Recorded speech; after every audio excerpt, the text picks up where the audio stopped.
3 பேர் இருக்கும்போது ரெண்டா பிரிப்பாங்க. என்ன உளறிக்கிட்டு இருக்க? கௌதம் இருப்பா, இரு நான் பேசுறேன். அஞ்சலி கொஞ்சம் சும்மா இரு, பிரச்சனை பண்ணாம பேசு ப்ளீஸ். யாரு பிரச்சனை பண்றாங்க?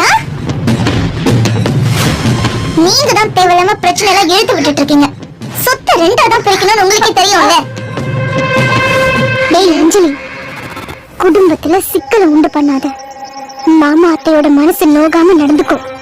அவங்க குடுக்கறத வாங்கிட்டு போ. நான் சொல்றது புரியுதா? ஏய் நிறுத்துறீ. உன் பிளான் என்னன்னு எனக்கு தெரியாதுன்னு நினைச்சிட்டு இருக்கியா? நீ நினைக்கிறது நடக்கவே நடக்காதுலே. என்ன பேசிட்டு இருக்க?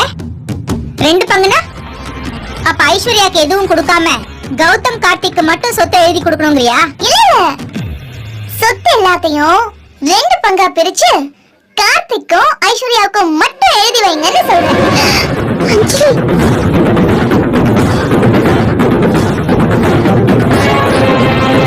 கார்த்திக் ஐஸ்வர்யாக்கு எழுதி வச்சுட்டா அப்ப கௌதம்க்கு சொத்து வேணாமா? சொத்தா?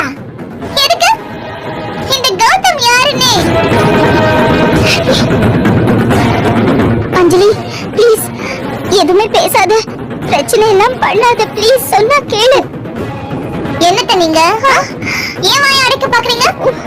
2ல 1 எனக்கு தெரிஞ்சே ஆகணும்.